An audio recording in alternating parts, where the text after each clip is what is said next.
When my daughter when she was 4 or 5, she asked me a very similar question that you said. She said, "Daddy, am I living a dream or is this reality?" So then I asked her, I said, "So you tell me." So she said, "Is the world that I live in, is it my dream or is it imagination or is it reality?" So I asked her, "You tell me." And she said, "It's both. It's my imagination and it's reality, both." But this question persists. Am I living a dream or is this reality? And I'm actually very afraid, because it's such a subtle question, I'm afraid that as she grows, they'll take that question away from her in the way they educate her. So let's talk about childhood and education. And in the school, the Isha school, tell me, is that an issue, what you're trying to do here? Essentially, education is basically about enlarging the horizons of human perception.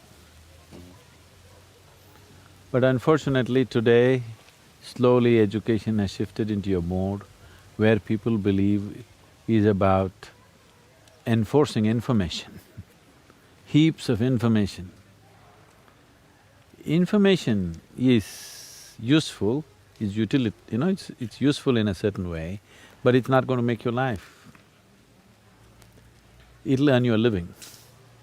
So right now, most of the education on the planet has become essentially a means to earn a living, not to enlarge your horizons. So here at Isha Home School, education is about enlarging your horizons. So this is not about giving them ready-made answers as information. This is to have an active intelligence which constantly searches and seeks and looks at everything in every possible way. Above all, to know the joy of wondering about life, not having ready-made answers for everything. Ready-made answers are religion. It's not life.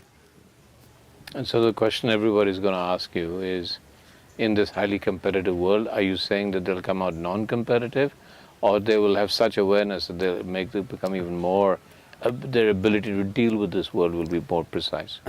See, when you're competitive, suppose you and me are walking and you're in competition with me, you will either get to walk slightly faster than me or probably less than me and feel depressed about it.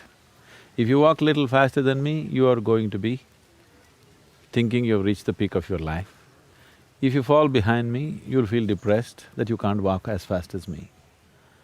But if you're not in competition with myself, you would explore the possibilities of what you could do, and maybe we don't know you could fly. I can walk fast, maybe you could fly, but you will miss out the possibility of flying because you're in competition with me. All you want to do is take few steps more than me. So the very human potential is distorted because people are in competition.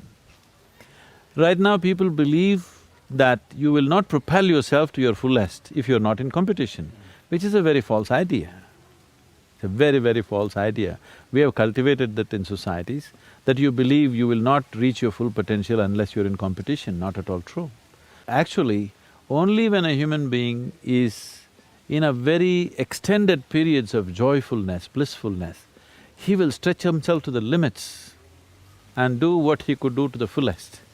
When he's in competition, when he's in fear of failure, he will only do little better than somebody else. So the human genius is completely missing today.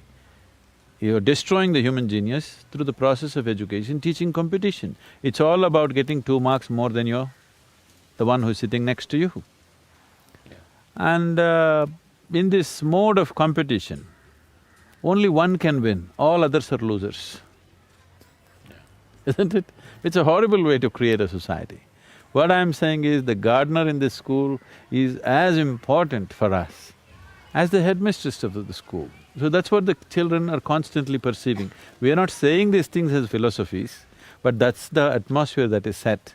The one who cleans the place, one who cooks for us, is as important as the teacher who teaches you science or literature or runs the school, or me who visits once in a way to give them a different perspective of the whole thing. See, one of the school kids came to me, he was only 12 years of age, he's a brilliant boy. Yeah. He wrote me a 4-page letter. His language, his articulation of his thoughts And the kind of things that he said in the letter just amazed me. I couldn't believe a 12-year-old child, his letter is like a document. I said, my God, this boy is here. I said, I want to meet him. So it is a big thing for them to earn a appointment with me because generally I'm not available, my time is so scarce, I'm spread so thin. So I said, I want to meet the boy, so we gave him an appointment. So he came, sat in front of me. They said, Sadhguru, I want to know the truth of life. I don't want to waste my life doing simple things like I don't want to waste my life like my parents. I said, stop, don't talk about that now. If parents wasted their life, that means your existence is a waste. Only because they did those stupid things that you think are stupid, you exist. So let's get the things in proper perspective. Right now there is a Dhyanalinga temple here. Tomorrow morning, without any explanation, if I just close it, if I don't open it at 6 o'clock in the morning, all the people, thousands of them will come, look and see, oh, temple is closed, why? Sadhguru closed it, oh, he must have some higher purpose. They will wait for 1 or 2 hours, oh, he's not opening, they'll go about their work. Every day they'll come, wait and go. Suppose I close the kitchen without any explanation. If I close the kitchen, they'll come for lunch at 10 o'clock in the morning and they will see, oh, it's closed it. Oh, Sadhguru has closed the kitchen, no food today means something really spiritual is going to happen. He's going to give us something today. Maybe it's a great party in the evening. Evening you come, again it's closed. Tomorrow again it's closed. Next day if it's again closed, you'll forget to be spirituality, you'll start a revolution in the ashram. Yes? Right.